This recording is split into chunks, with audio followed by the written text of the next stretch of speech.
నమస్తే. Open talk with Munjeti కార్యక్రమానికి స్వాగతం. ఈరోజు ఎన్టీఆర్ బర్త్డే సందర్భంగా అమీర్పేట్ మైత్రివనం సర్కిల్లో ఎన్టీఆర్ విగ్రహాన్ని సీఎం రేవంత్ రెడ్డి గారు ఆవిష్కరించారు. సో దీని మీద తెలంగాణ వాదులు వ్యతిరేకిస్తున్నారు. ఎన్టీఆర్ విగ్రహాన్ని ఆవిష్కరించడం ఏంటి, ఆయన ఆంధ్ర నాయకుడు కదా, ఇక్కడ తెలంగాణలో చాలామంది ప్రముఖులు ఉన్నారు, సో వాళ్ళ విగ్రహాలని ఆవిష్కరించాలి కానీ ఆంధ్ర నాయకులైన ఎన్టీఆర్ విగ్రహాన్ని ఆవిష్కరించడం ఏంటి అని. సో దీని మీద కమాండర్ చీఫ్ ఎడిటర్ రామారావు గారు ఉన్నారు, వారితో మాట్లాడతాం. సార్ నమస్కారం. నమస్తే సార్, ఎన్టీఆర్ ఈరోజు ఆయన బర్త్డే సందర్భంగా సీఎం రేవంత్ రెడ్డి గారు మైత్రివనం సర్కిల్లో ఆయన విగ్రహాన్ని ఆవిష్కరించారు. కానీ దీన్ని తెలంగాణ వాదులు వ్యతిరేకిస్తున్నారు, ఆయన ఆంధ్ర నాయకుడు అని. సో దీని మీద మీ అనాలిసిస్ ఏంటి సార్? యాక్చువల్గా ముఖ్యమంత్రిగా ఉన్న ఎన్టీ రామారావు ఉమ్మడి ఆంధ్రప్రదేశ్కి ఆయన తెలంగాణ వ్యతిరేకి కాదు, ఆంధ్ర ప్రో కాదండి.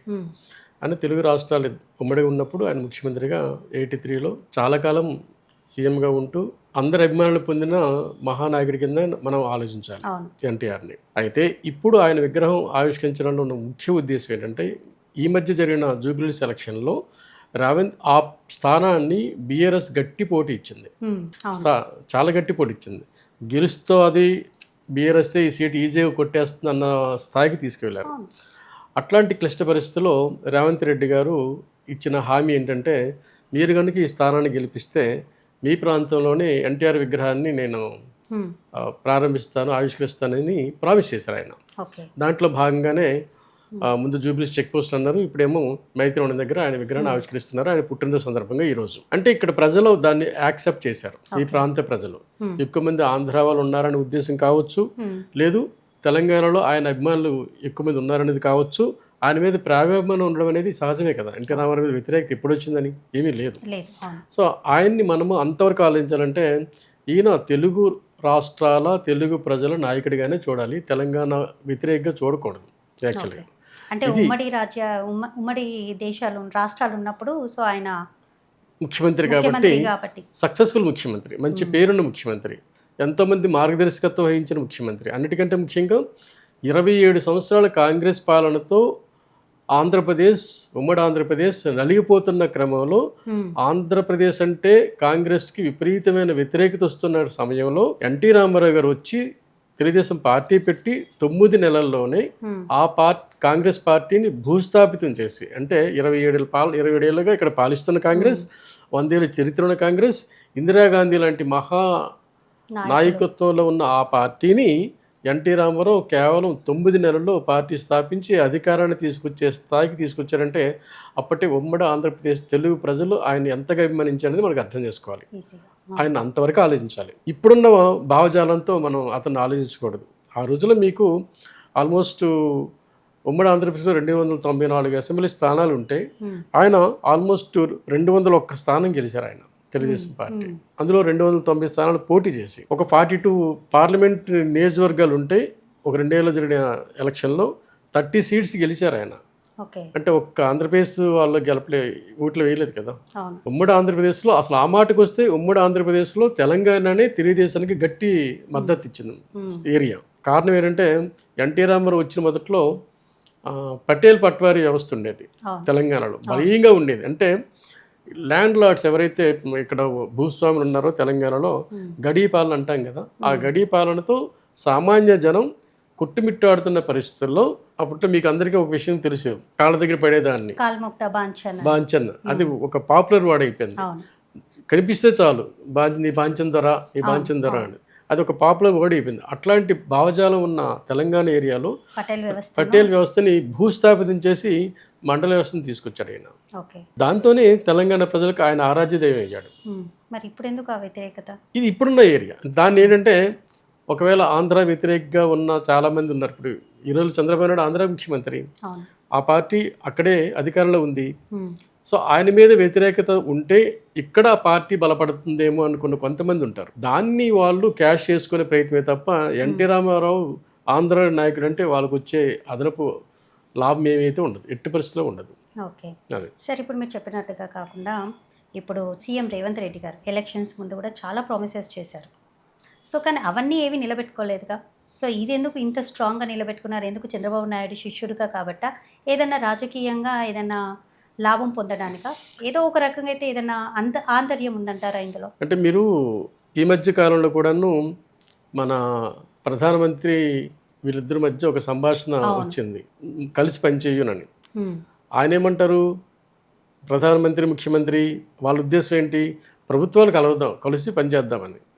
కానీ అపోజిషన్ వాళ్ళు ఏమన్నారు, ఈయనేమో ఆయన పార్టీలో చేరుపుతారేమో, లేదు వాళ్ళకి అనుసంధానం అయిపోతారేమో, ఆయన ఏలియన్స్లో కలిసిపోతాడేమో అనేది ప్రతిపక్షాలు ఆరోపిస్తున్నాయి. అంతవరకు ఆలోచిస్తే ఇప్పుడు తెలుగుదేశం పార్టీ ఆ రాష్ట్రంలో బీజేపీకి ఎలియన్స్, అలాగే కేంద్రంలో మంచి సపోర్ట్ ఉన్న పార్టీ. ఈయనేమో తెలుగుదేశం నాయకుడు, ఆ పార్టీని స్థాపించిన మహానాయకుడు.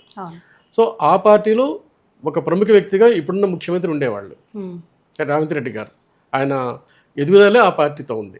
ఎదుగుదల అంటే పుట్టడం కాదు, ఎదుగుదలే ఆ పార్టీతో ఆయనకి వచ్చింది. ఇదంతా బ్యాక్గ్రౌండ్తో ఒకవేళ భవిష్యత్తులో తెలుగుదేశం పార్టీ మళ్ళీ ఇక్కడ వస్తుందేమో, రేవంత్ రెడ్డి గారు దానికి నాయకత్వం వహిస్తారేమో. సో ఈ రకమైన ఈక్వేషన్స్తో రేవంత్ రెడ్డి క్రిటిసైజ్ చేస్తున్నారు. ఇదంతా ఊహాజనితమే తప్ప యథార్థాలు కాదండి. ఆయనకేం అవసరం, ఆల్రెడీ కాంగ్రెస్లో పాతుకుపోయిన లీడర్గా ఉన్నారు ఈరోజు. ఎంతోమంది సీనియర్స్ని కాదని ఆయన ముఖ్యమంత్రి చేశారు. ప్లస్ అతను చరిస్మాని పక్క రాష్ట్రాలు ఉపయోగించుకుంటుంది కేంద్ర నాయకత్వం. మన కర్ణాటక ఎలక్షన్లో కానీ, ఇంకో రాష్ట్ర కేరళ ఎలక్షన్లో కానీ ఈయన ప్రచారం చేశారు. సో స్టార్ క్యాంపెయినర్ అయ్యారు. అట్లాంటి వ్యక్తి అదనంగా ఏమైనా ప్రధానమంత్రి అవుతారా ఏంటి, ఆల్రెడీ ముఖ్యమంత్రి కదా. సో అలాంటి ఆలోచనలు పక్కన పెట్టే కంటే అతన్ని క్యారెక్టర్ అసాసినేట్ చేయడమే లో భాగంగానే ఈయన ఆంధ్ర నాయకుల్ని సపోర్ట్ చేస్తూ విగ్రహాలు పెడుతున్నారని ఎన్టీ రామారావుని ముందు తీసుకురావడం అనేది అది అవతల వాళ్ళకైతే అంత ఉపయోగపడే అంశం అయితే కాదు. సార్, ఇప్పుడు నెక్స్ట్ ఎలక్షన్స్లో తెలుగుదేశం పార్టీ కూడా సో తెలంగాణలో పోటీ చేయడానికి రెడీ అవుతుంది అన్న ఒక వాదన కూడా వినపడుతూ ఉంది. సో దాంతో కలిసి ఏమన్నా సీఎం రేవంత్ రెడ్డి గారు ఏమైనా కలిసి పని చేస్తుంటారా? అంటే తెలంగాణ వాదులు వద్దు అన్నా కూడా దీన్ని ఆవిష్కరించడం అనే దాని మీద చూస్తే, అంటే తెలంగాణ వాదులు వద్దన్నది ఎన్టీ రామారావు విగ్రహాన్ని అతి కొద్ది మంది అందరినీ సాటిస్ఫై చేయలేం కదా. ఇప్పుడు తెలంగాణలో అధికార పక్షంలో ఉన్న అనేక మంది చౌదరి కమ్యూనిటీ వాళ్ళు ఉన్నారు, బలమైన కమ్యూనిటీ ఉంది. తుమ్మల నాగేశ్వరరావు గారు అదే కమ్యూనిటీ, ఆయన కూడా అదే తెలుగుదేశం పార్టీ ఆవిర్భావం నుంచి ఉన్న వ్యక్తి. సో వీళ్ళందరూ ఇప్పుడు కాంగ్రెస్లో ప్రముఖులు. అంతెందుకండి, సరే ముఖ్యమంత్రి గారు ఎలాగో ఉన్నారనుకోండి, కేసీఆర్ గారు ఎవరైతే తెలంగాణ ఉద్యమం తర్వాత మొదటి ముఖ్యమంత్రి అయిన కేసీఆర్ కూడా ఆయన తెలుగుదేశం బ్యాక్గ్రౌండ్.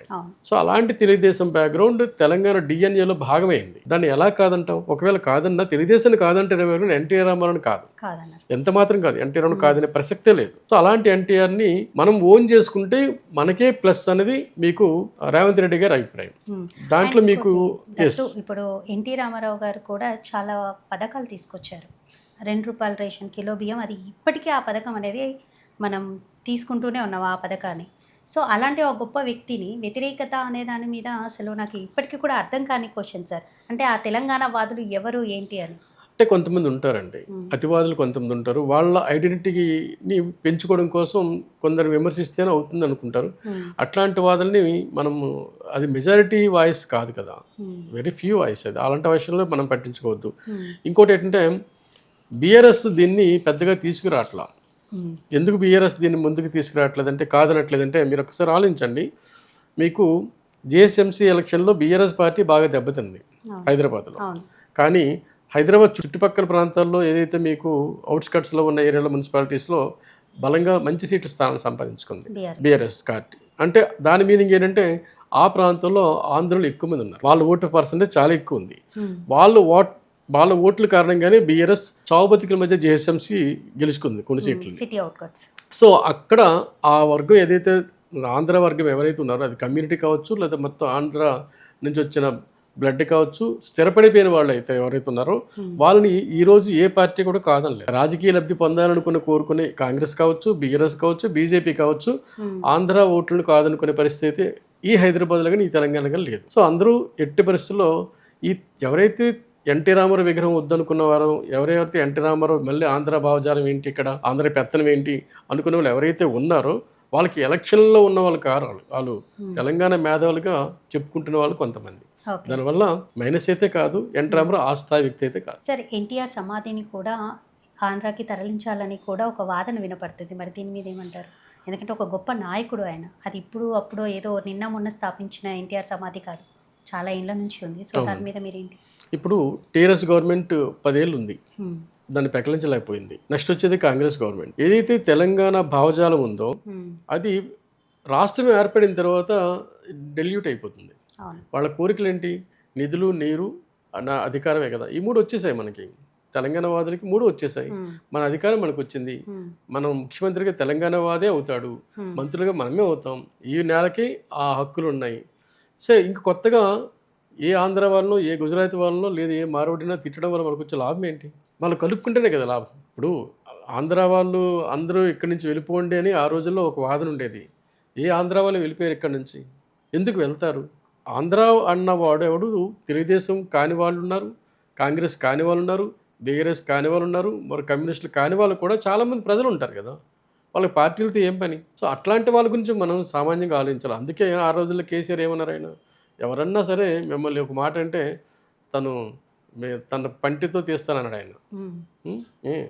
ఎవరన్నా సరే ఆంధ్రాలో మీరు ఆంధ్ర వాళ్ళు అన్నారంటే ఇంకా ఆయన అయిపోయాడు, సీఎంగా అయిపోయారు ఆయన. ఓకే. ఇంకా ఆ కోరిక తీరిపోయింది. సో ఎవరు కూడా ఆంధ్ర వాళ్ళని వ్యతిరేకించడం వల్ల మనకొచ్చే బలం, మనకొచ్చే ప్లస్ ఏమీ లేదు తెలంగాణకి. ప్లస్ ఇంకోటి ఏంటంటే వాళ్ళ ప్రేమాభిమానాల వల్ల తెలంగాణ అనేక రకాల ప్లస్లు వస్తుంది. ఏ రకంగా ఇప్పుడు ఒక ప్రాంతం అభివృద్ధి చెందాలంటే వ్యాపారస్తులు రావాలి, ఇండస్ట్రీస్టులు రావాలి. మన ప్రాంతం ఇండస్ట్రీస్టే మన దగ్గర ఉంటారా ఏంటి? కాదు కదా. అవును. పక్క రాష్ట్రం నుంచో ఇంకో దేశం నుంచో అనేక ఇండస్ట్రీస్ రావాలంటే ఆహ్వానించగలగాలి. సో ఈ భావజాలం వల్ల అట్లాంటి శక్తులు దూరం అయ్యనుకోండి, చివరికి నష్టపోయేది ఈ ప్రాంతమే, హైదరాబాద్ అంటే అంతే. సో అంత ఖచ్చితంగా ఎంత ఇప్పుడు ఈరోజు మీకు విగ్రహం జరుగుతున్నది అమీర్పేట, మీకు మైత్రివనం చౌరాస్తా అండి.